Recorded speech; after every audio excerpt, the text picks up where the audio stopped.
अस्सलाम वालेकुम दोस्तों। एक हाथ में बंदूक तो दूसरे हाथ में सिगरेट। कभी सिगरेट जल रही होती थी, कभी पूरा सिस्टम जल रहा होता था।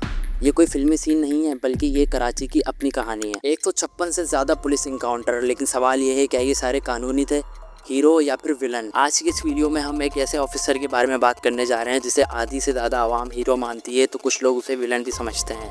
कहानी चौधरी असलम की।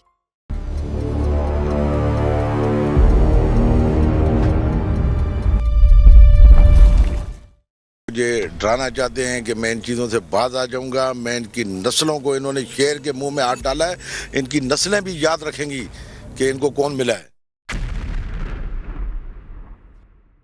इनकी मैं नस्लों को तबाह कर दूंगा। मैं बिल्कुल इनकी बुज़दिलाना कार्रवाइयों से नहीं डरता हूँ। 1964 में पैदा होने वाला मोहम्मद असलम खान 1984 में सिंध ईगल फोर्स में ASI के तौर पर भर्ती होता है। बड़ी मूछें, सख्त लेजा और रौबदार पर्सनैलिटी। लोग उसे असलम कहने के बजाय चौधरी असलम कहने लगे और यहाँ से शुरू होती है चौधरी असलम की कहानी। ASI से लेकर SHO तक का सफर। फिर 1992 में कराची के गुलबहार थाने में तैनाती। उस वक्त कराची में MQM का जोर था। Law and order situation control से बाहर जा रही थी। हुकूमत ने फैसला किया ऑपरेशन क्लीन अप, और इस ऑपरेशन में MQM को टारगेट किया गया। गिरफ्तारियां हुई, इनकाउंटर्स हुए, खून बहाया गया। इन सब के बीच एक नाम उभर कर सामने आया, चौधरी असलम। धीरे धीरे उसके इनकाउंटर बढ़ गए और शोहरत भी। कहते हैं कि शेर के मुंह में अगर एक बार गलती से खून लग जाए तो वो कभी नहीं रुकता। ऐसा ही कुछ हुआ था। 2005 में वो SP बना और लियारी टास्क फोर्स का हेड तैनात हुआ। लियारी, जो कभी फुटबॉल और रैप म्यूजिक के लिए मशहूर था, अब गैंगवॉर का मरकज बन चुका था। उसका मिशन था लियारी के गैंग्स का सफाया। 2006 में एक इनकाउंटर ने उसे मुश्किल में डाल दिया। इन्वेस्टिगेशन में कंट्रोवर्सी सामने आई और केस सुप्रीम कोर्ट तक गया। 18 महीने की सस्पेंशन के बाद उसे बरी कर दिया गया और वो फिर वापस आ गया। लियारी में उस वक्त सरदार अब्दुर्रहमान बलोच की हुकूमत थी, जिसे दुनिया रहमान डकैत के नाम से जानती है। रहमान डकैत की दी हुई मौत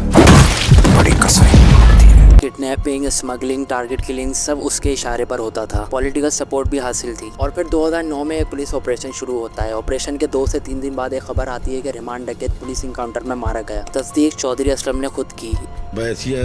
SSP ईस्ट इन्वेस्टिगेशन इस बात की तस्दीक करता हूँ कि ये रहमान डकैत। इसके बाद उसकी शोहरत और बढ़ गई। 2010 में उसे CID में SCP बना दिया गया। अब उसका मुकाबला सिर्फ गैंग से नहीं, बल्कि तालिबान और TTP जैसे ग्रुप से भी था। दुश्मन बढ़ गए और सिक्योरिटी थ्रेट्स आम हो गए। 19 सितंबर 2011 को चौधरी असलम के घर में बॉम्ब अटैक होता है, जिसमें 8 लोग जान से जाते हैं, बट चौधरी असलम बच जाता है। फिर 2012 में लियारी ऑपरेशन दोबारा शुरू हुआ। मीडिया हाइप, गलियों में रेड और सामने उज़ैर बलोच का नाम। कुछ लोग इसे मॉक ऑपरेशन कहते हैं, लेकिन असलम का दावा था कि उसने कई गैंग्स मेंबर्स पकड़ लिए। इसी साल उसे तमगाए शुजात से नवाजा गया। लेकिन कहानी यहाँ पर खत्म नहीं होती। 9 जनवरी 2014 कराची की सड़कें मामूल के मुताबिक पुरसुकून। चौधरी असलम अपनी ड्यूटी पर निकलता है। लियारी एक्सप्रेस वे पर उसकी गाड़ी चल रही होती है। तभी एक सफेद गाड़ी करीब आती है और फिर जबरदस्त धमाका। एक्सप्लोजिव से भरी गाड़ी टकरा जाती है और ब्लास्ट इतनी शिद्दत का था कि गाड़ी के टुकड़े तक उड़ जाते हैं और चौधरी असलम वहीं पर शहीद हो जाता है। कराची ने उस दिन एक ऐसा ऑफिसर खोया जो कि कुछ लोगों के लिए हीरो था तो कुछ लोगों के लिए खौफ की अलामत। तो आप लोग क्या सोचते हैं, चौधरी असलम सिस्टम का रखवाला था या फिर काउंटर स्पेशलिस्ट था?